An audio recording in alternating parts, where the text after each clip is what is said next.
Assalamualaikum warahmatullahi wabarakatuh.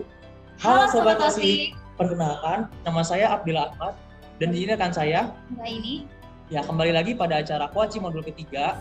Jadi kali ini kita akan sharing-sharing ilmu nih tentang peta kendali atribut. Oh iya sebelumnya, Nur tahu nggak sih apa itu peta kendali atribut?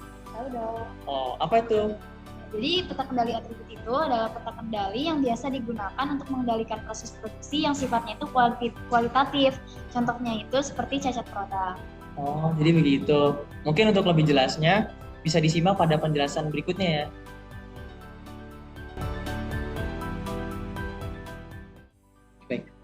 Baik Sobat OSIK, jadi pada modul 3 Kuaci ini kita akan membahas terkait dengan peta kendali atribut. Secara garis besar, tujuannya sendiri dapat dibagi menjadi 3. Yang pertama untuk mengetahui dan memahami apa itu peta kendali atribut, lalu yang kedua mengetahui jenis-jenisnya serta fungsinya, dan yang ketiga adalah untuk menyelesaikan permasalahan yang ada, lalu menyampaikannya dalam bentuk kesimpulan. Nah, di sini ada definisi peta kendali atribut. Jadi, peta kendali atribut merupakan peta kendali yang berfungsi dalam pengukuran produk di mana bersifat secara kualitatif. Contohnya itu pada pencatatan dan analisis. Ya, berdasarkan tipenya, peta kendali atribut dibagi menjadi 2, yaitu defektif dan juga non-defektif.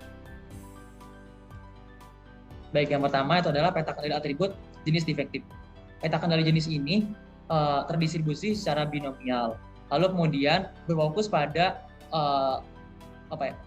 berfokus pada pencarian cacat jumlah produk yang cacat itu pada suatu sampel. Nah, peta kendali atribut jenis defektif dibagi menjadi 2, yaitu peta kendali P, proportion, dan juga peta kendali NP atau number proportion.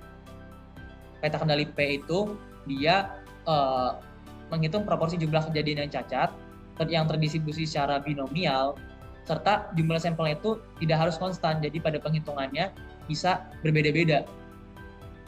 Lalu pada peta kendali NP itu sama juga terdistribusi secara binomial, namun jumlah sampelnya itu harus konstan, jadi pada setiap penghitungan harus sama.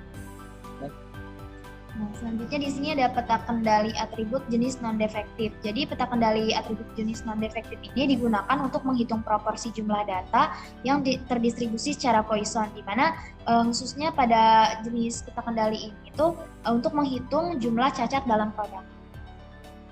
Untuk jenis-jenisnya itu ada 2, yaitu ada peta kendali C dan peta kendali U.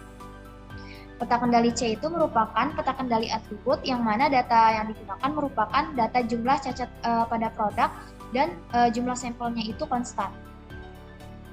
Lalu pada peta kendali U itu merupakan peta kendali yang relatif sama dengan peta kendali C, namun bedanya itu jumlah sampelnya itu tidak konstan.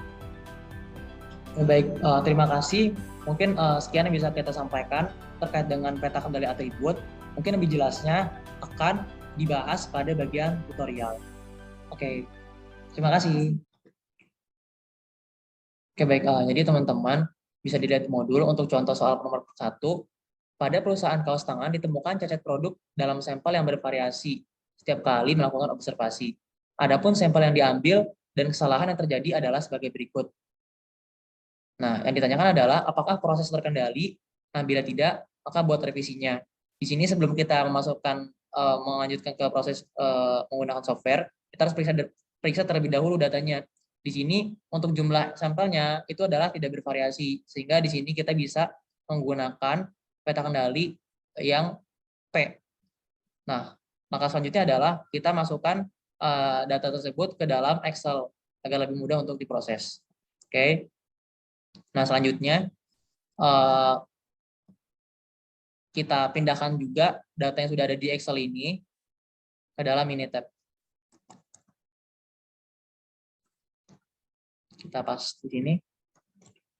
Oke, selanjutnya ketika data sudah masuk, kita klik Start, lalu pilih Control Chart, kemudian pilih Atribut Chart, dan tadi pilih peta kendali yang P ya.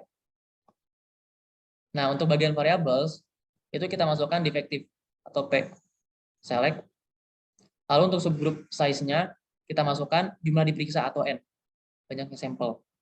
Setelah sudah dimasukkan data tersebut, kita klik OK. Oke, baik.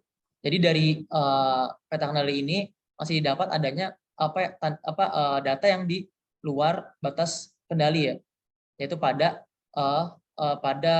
poin ke-6 ya, data ke-6. Nah, ini tadi bisa dibiarkan. Jadi perlu dibuat revisi gitu. Caranya bagaimana? Kita ulangi langkah yang tadi. Kita klik start lagi. Lalu pilih control chart. Kemudian pilih atribut chart, pilih peta kendali P. Kemudian di sini kita pilih menu yang data option. Untuk bagian include or exclude, kita pilih yang kedua, yang specify which row to exclude. Lalu untuk yang bagian specify which row to exclude ini, kita pilih yang row numbers. Karena tadi data yang ada di luar batas kendali itu adalah yang 6, maka kita masukkan angka 6. Setelah dimasukkan, kita klik OK. Lalu klik OK lagi. Oke, nah dari peta kendali yang sudah direvisi ini, kita bisa lihat sudah tidak ada titik atau data yang warna merah lagi. Itu artinya sudah data-data yang ada itu terkendali. Tuh. Jadi untuk kesimpulannya, pada contoh soal yang pertama, pada grafik tersebut itu sudah terkendali secara statistik ya. Jadi proses produksi kaos tangan itu sudah terkendali secara statistik karena tidak ada sampel yang berada di atas, di luar batas pengendali atas ataupun batas pengendali bawah. Oke, baik teman-teman. Jadi ini adalah contoh soal dari peta kendali atribut nomor pertama.